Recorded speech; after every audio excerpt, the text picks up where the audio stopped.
Bom, eu venho aqui para falar que muitas pessoas não acreditam em vida após a morte. Só que eu tive uma experiência no ano de 2014. Eu tive uma experiência que muitos chamam de IQM. Mas eu, como vivendo essa experiência, eu entendi que a IQM, para mim, ela foi, na verdade, tão real que realmente eu entendi que eu morri. Literalmente, eu morri. E no ano de 2007, mais ou menos, eu estava na cidade de Nova Friburgo. Comecei a sentir febre. E nesse dia, estava com meus filhos ainda pequenos, na cidade de Nova Friburgo. Eu tive uma febre muito alta. E eu me automediquei, tomei anti-inflamatórios, antibióticos. E aquela febre não cedia. Aí voltei para minha cidade, e ao voltar para minha cidade, aquela febre ela persistiu. Ela persistiu por semanas. Por fim, eu fui procurar socorro, né? Porque a febre não passava, não diminuía, sempre indo a 38, 38,5, 39 graus de febre, geralmente mais na parte da tarde, sempre cansada, muito cansada, muitas dores eu comecei a sentir forte dores nos ossos e comecei a procurar socorro, procurar ajuda. E nesta busca por socorro, foi uma trajetória muito difícil, porque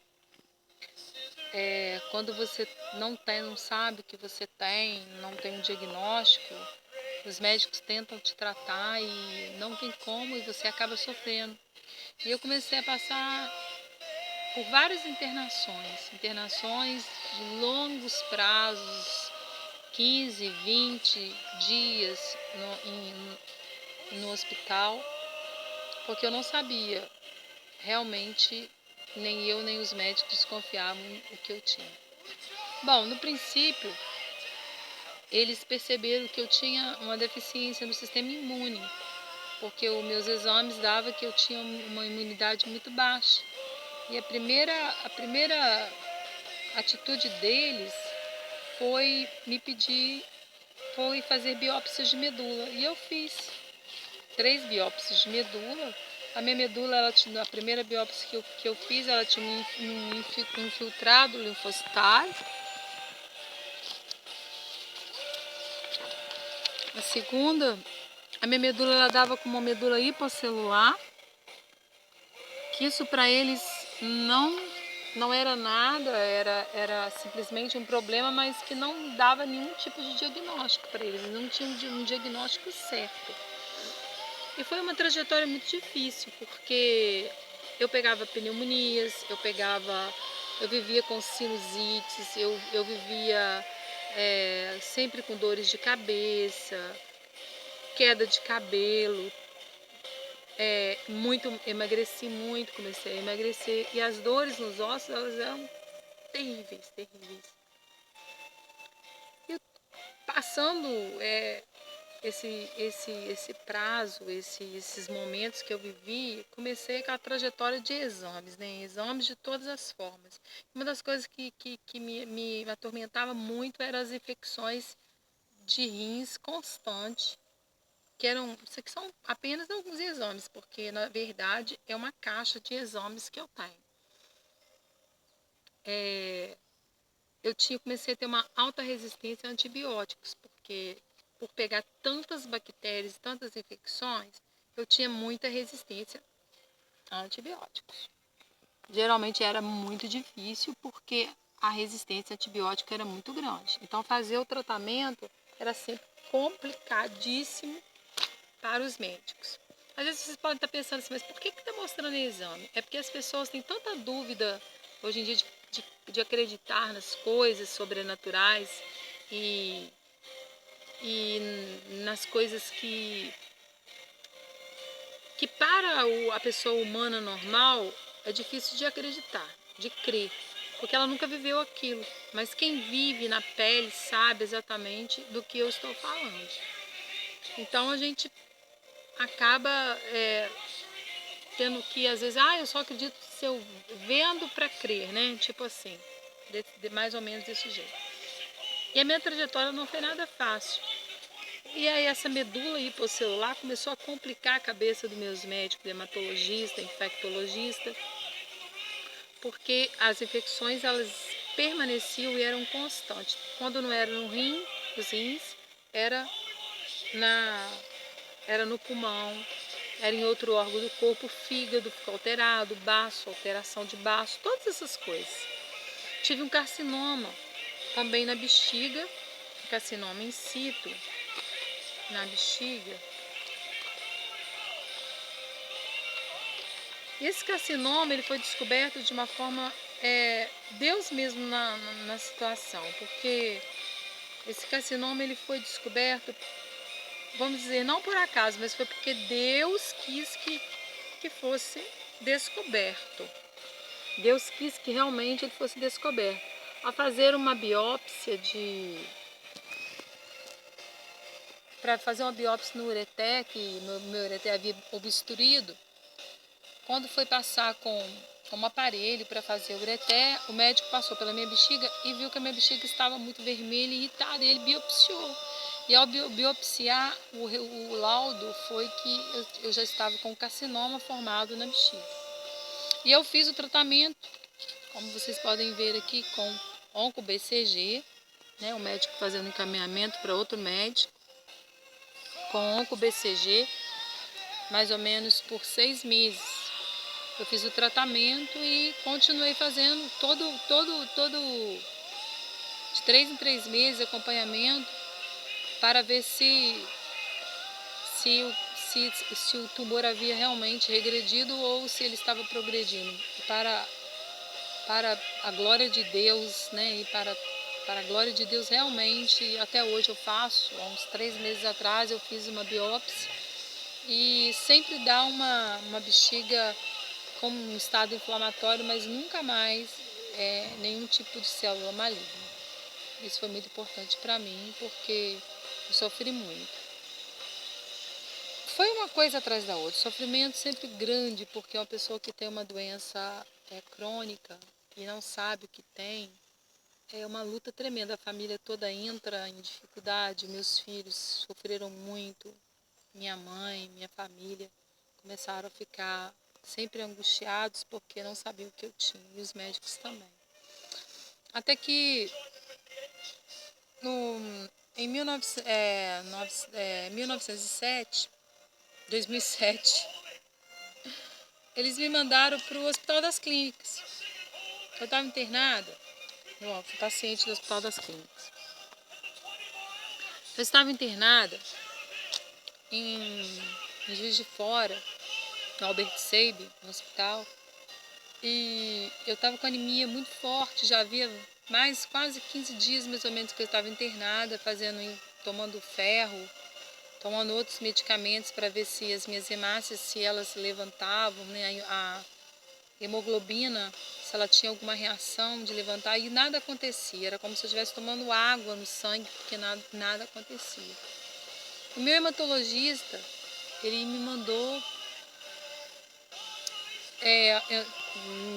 cuidando de mim, ele entrou no quarto e disse assim para mim: Olímpia, eu quero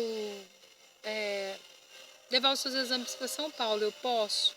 Eu disse, claro que pode levar. E ele ficou um tempo, umas horas fora, analisando os meus exames, e levou os meus exames para São Paulo. Ele estava acompanhando um caso no Hospital das Clínicas do Dr. Dilton, e ele desconfiou que era muito parecido com o meu caso.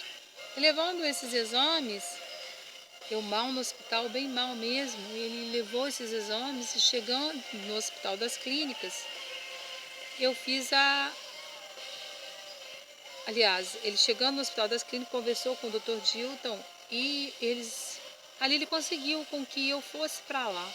Indo para lá, Logo na primeira coleta de sangue, quando daí 30 dias depois, vindo os laudos médicos, descobriram que eu tinha uma imunodeficiência muito rara, hipogama-globulinemia. Eu sou portadora de hipogama-globulinemia.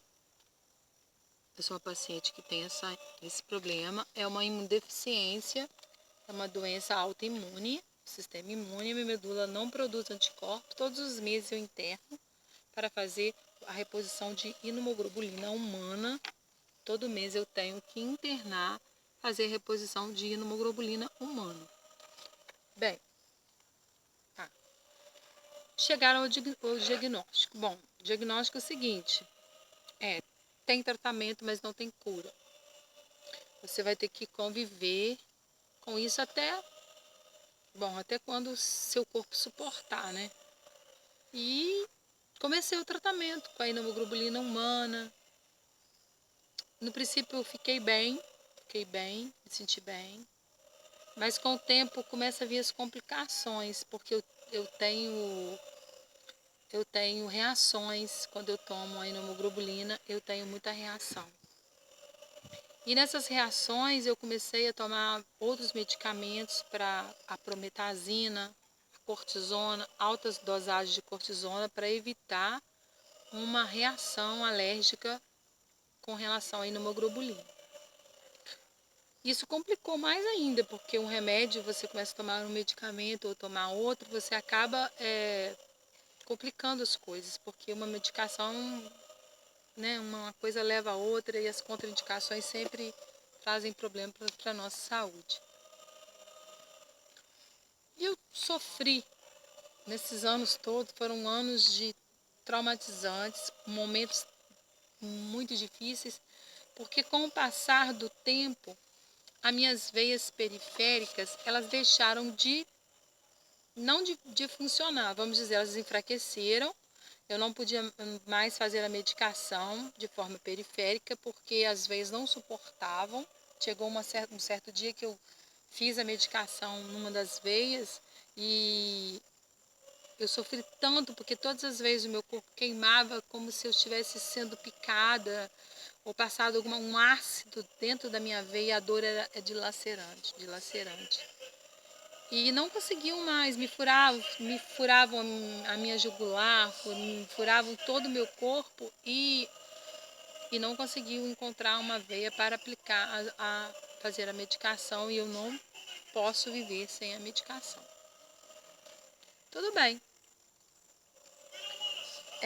Então tive que implantar um catéter totalmente implantado, né? É um catéter totalmente implantado. Eu uso ele foi implantado na subclávia, né? E por 4 vezes eu já perdi esse catéter. Ele obstruiu algumas vezes, foi obstrução, por outras coisas também.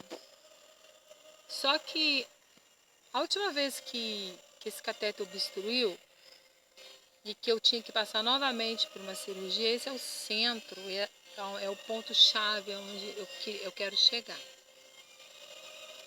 Quando eu passei, fui fazer a infusão, o catéter estava obstruído. E ele estava obstruído e não tinha jeito. Eu tinha que voltar para o centro cirúrgico e fazer a quinta troca de catéter. Eu já havia usado desse lado.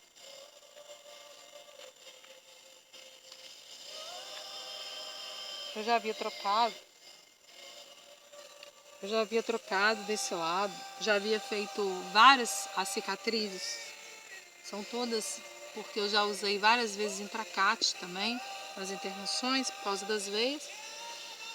E já havia usado desse lado, só que deu fibrose, eu tive que implantar ele do lado esquerdo. Tá, tudo bem, fiz os exames de rotina, né, que todo mundo faz.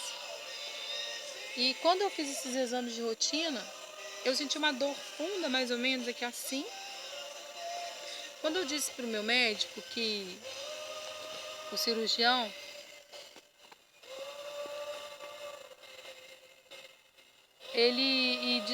explicando para ele que eu estava sentindo muita dor lá no fundo e tudo, que ele disse para mim, não, mas o catéter não dói. Aí eu disse para ele, mas está doendo sim. Lá dentro estou sentindo uma dor muito funda.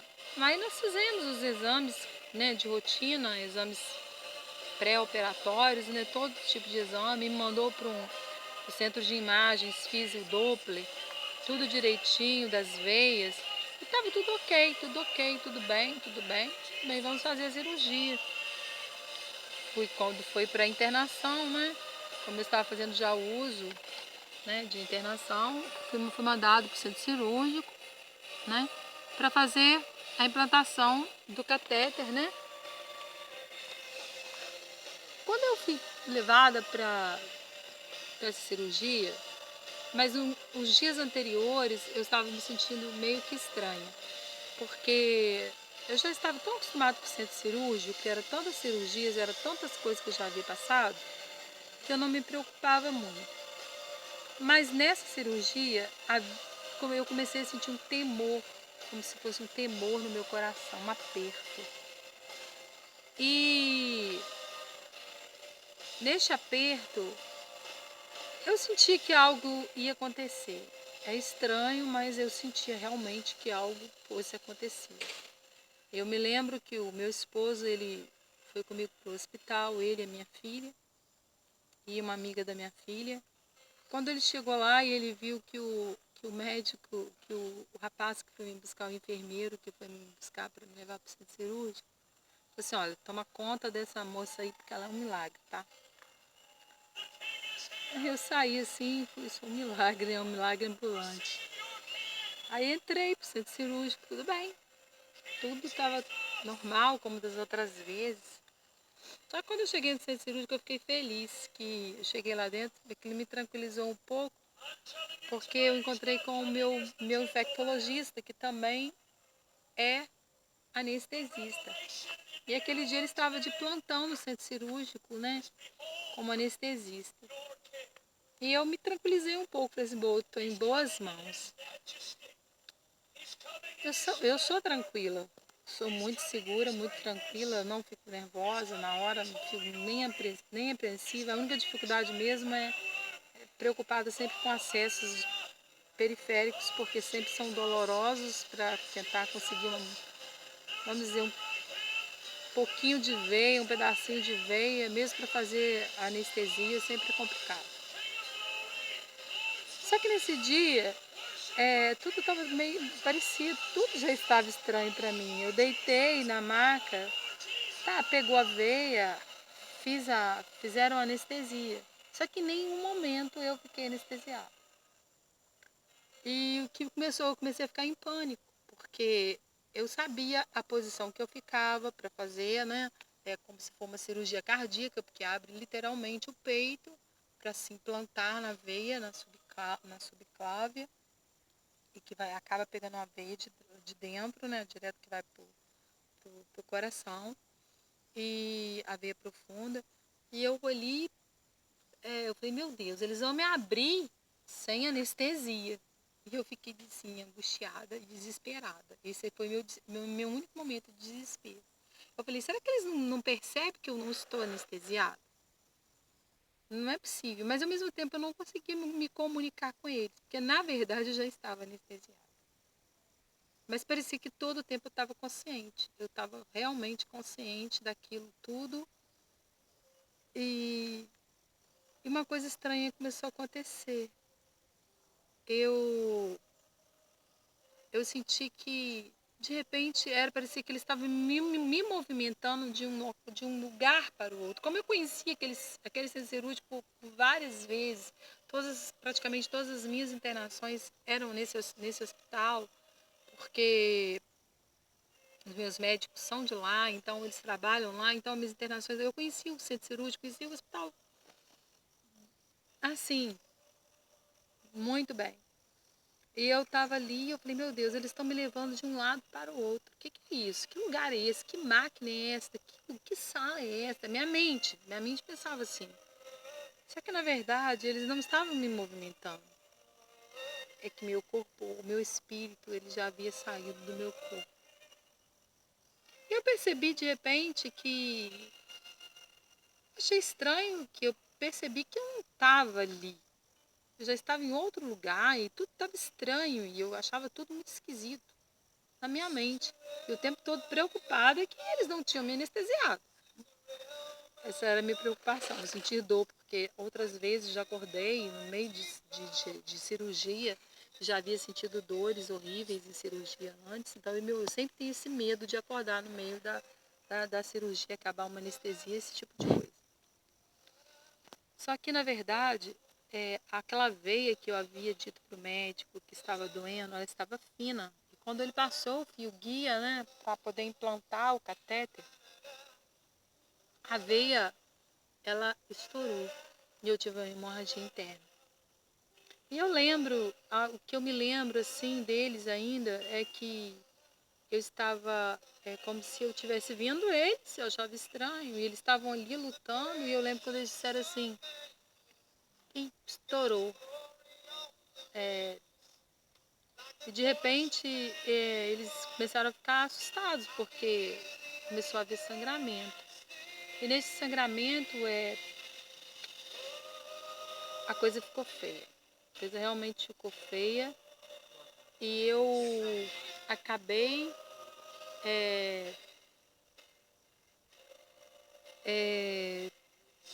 olhando para eles assim, eu via que eu estava em cima, eu não estava embaixo. E eu estava olhando de cima para baixo. E olhando de cima para baixo, eu vi que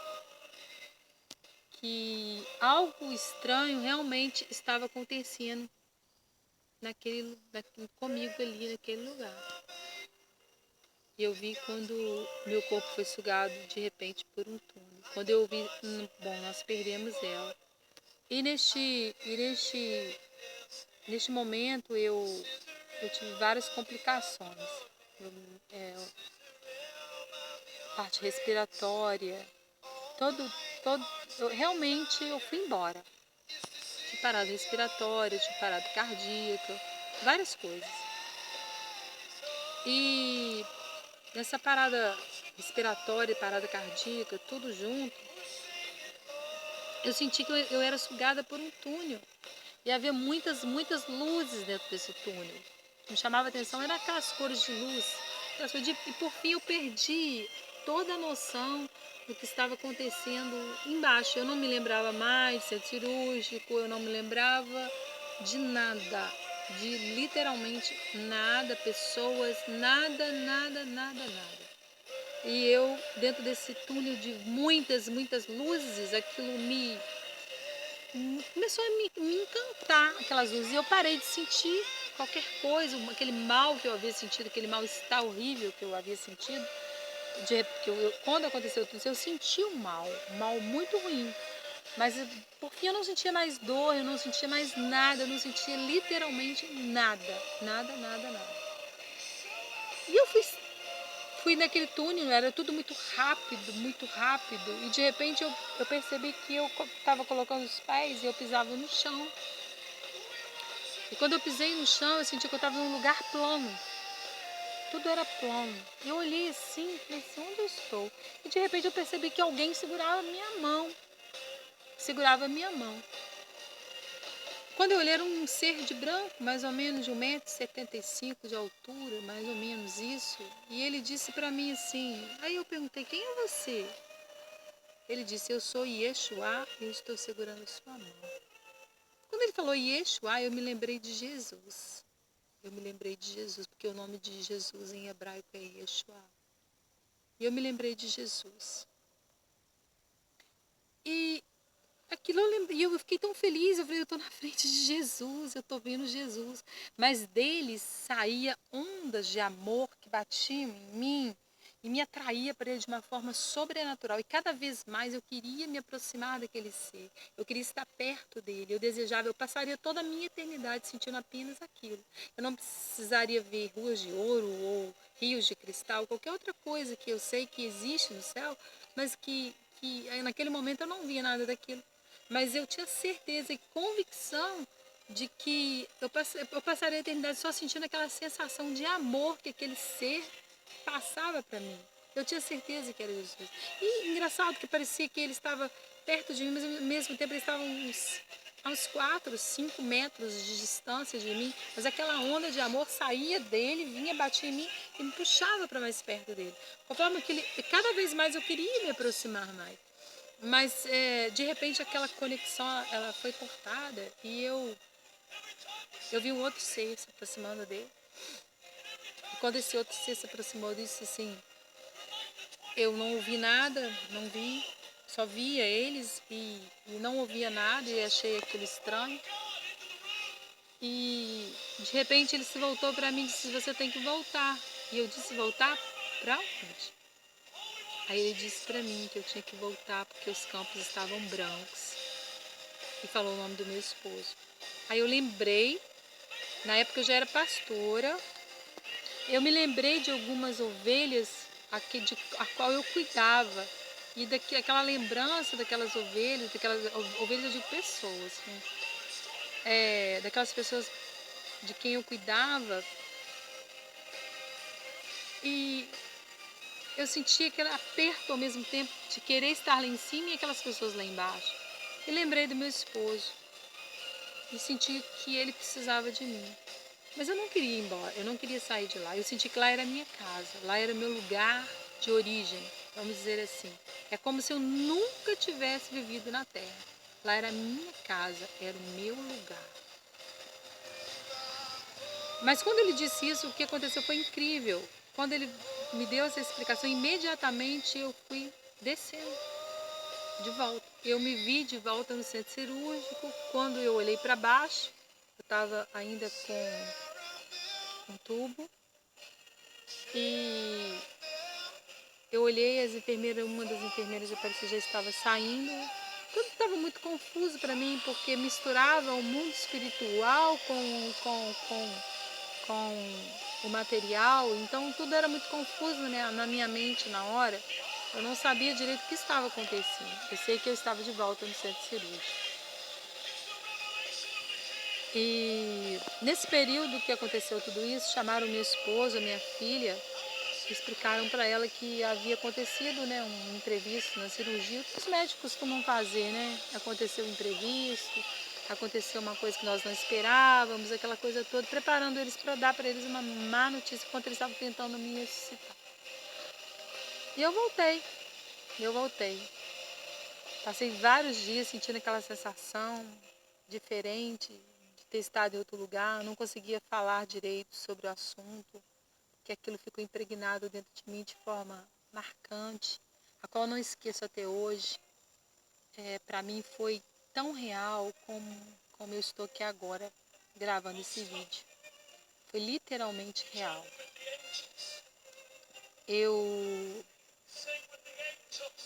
Estar do outro lado é uma coisa assim, eu entendo assim. Da mesma forma que a gente acha que existe apenas este mundo, mas não, existe um mundo, um outro mundo. E esse mundo realmente é de lá que nós viemos. Eu senti que lá era a minha casa. A terra aqui, ela não existia para mim. Na minha mente não existia a terra. Só existia aquele lugar de glória. Eu passaria toda a minha eternidade naquele lugar de glória. Eu passaria. Todos os dias da minha vida, às vezes quando eu passo por um determinado problema, eu fico assim, por que eu tive que vir embora? O que me motiva a estar aqui, a continuar minha trajetória, é que realmente o motivo para o qual eu fui chamada para estar na terra, que Deus me chamou, apacentar ovelhas, apacentar o rebanho do Senhor. Não porque eu sou cristã ou creio na Bíblia que eu estou falando isso. Sei que muitas pessoas passam por essa experiência que pela medicina chamada de QM, eu já estudei várias coisas a respeito, a gente acaba se envolvendo nos assuntos. Meu testemunho foi muito assim, não questionado, os médicos ficaram muito impressionados, porque eu reagia de forma totalmente estranha. Nem a língua, e quando eu voltei a si, quando eu consegui me comunicar, na verdade eu não falava em português, eu falava uma língua estranha, a língua dos anjos, era isso que eu falava, era isso que eu falava. E o que eu quero deixar de recado para você que vai assistir esse vídeo é que existe vida após a morte. Existe vida após a morte. A vida não termina aqui. Aqui é só uma passagem. Existe uma outra vida. E essa vida é mais real do que a vida aqui. Tudo que você sente do outro lado é mais aguçado do que o que você sente aqui. Nessa trajetória toda, até o dia de hoje, eu não fui curada, né, do problema da hipogama. Eu faço a reposição todos os meses, né, de imunoglobulina humana. Eu continuo fazendo o tratamento. No momento estou bem, né, entre aspas, que um paciente com hipogama ele sempre tem problemas. Mas, na verdade, o que importa foi o que eu vivi. E eu não esqueço, aquele dia marcou a minha vida. Para dizer a verdade, foi o melhor dia da minha vida. Foi aquele dia. Foi o dia que eu tive a sensação mais maravilhosa e mais preciosa que um ser humano pode sentir. Que eu senti é inexplicável. É inexplicável. Jesus, Deus, é um ser de glória. É um ser de amor. De muito amor. Quando você está na presença dele, sente este amor, você não quer sair da presença dele nunca. Você quer viver lá eternamente. Todos os dias da minha vida, quando eu amanheço o dia, eu fico, será que vai ser hoje? Não que eu seja uma pessoa que fico desejando a morte, porque não. Porque lá é muito bom. Lá é maravilhoso estar lá. Mas eu imagino como que é bom estar lá, como a Bíblia diz que existe céu, mas existe também o outro lado, o inferno, né? Eu creio que existe o inferno também. Eu não fui no inferno, mas o céu eu conheci. Eu não vi Campos Verdes, eu não vi nada, mas o que eu vi, para mim, foi suficiente para dizer para mim que é o céu. Eu creio 100% na vida após a morte. Eu já cria antes, mas depois dessa experiência, ela foi tão verídica, ela foi tão real, e a medicina, foi uma coisa que tiveram que provar, porque a medicina provando que realmente eu tive uma experiência de morte mesmo, né? E eu fui ressuscitada, porque é difícil falar. A gente que passa pela experiência, é difícil falar. Mas na verdade, que mais hoje que eu mais tenho vontade é de voltar para a casa do meu pai. O maior desejo do meu coração é estar de volta naquele lugar de glória. E eu sei que um dia eu vou para lá. Eu sei que um dia eu vou para lá. Eu não tenho medo da morte. Aliás, eu já não tinha medo. Eu tinha como se diz, eu não entendi direito, né? Quando você não passa por aquilo, você imagina. Mas agora eu sei que tudo vai ser tão rápido, que a dor que eu sinto no momento, isso vai passar. Então, tudo que eu desejo é estar lá um dia novamente. Passar lá toda a minha eternidade, porque aqui eu tenho certeza que é só uma passagem. Lá é um lugar, meu lugar de origem é o céu. Eu creio 100% que um dia eu vou ver o meu Senhor de novo, eu vou estar com Ele para todo sempre. E essa sensação de amor, essa sensação de plenitude, o ser humano ele tem dentro de si um vazio, mas aquele momento eu era tão plena, tão plena, tão plena, que não tem explicação. Não tem explicação. Fica o recado para vocês, fica a dica. O outro lado é real, existe vida após a morte sim, tá? E creio que do jeito que existe céu, existe o inferno também. Eu tenho provas na medicina, eu tenho provas do que eu vivi. Eu não estou falando uma coisa superficial, mas uma coisa verdadeira, verídica, um fato, realmente um fato verídico. Fica esse recado para você, tá? Creia que existe vida após a morte.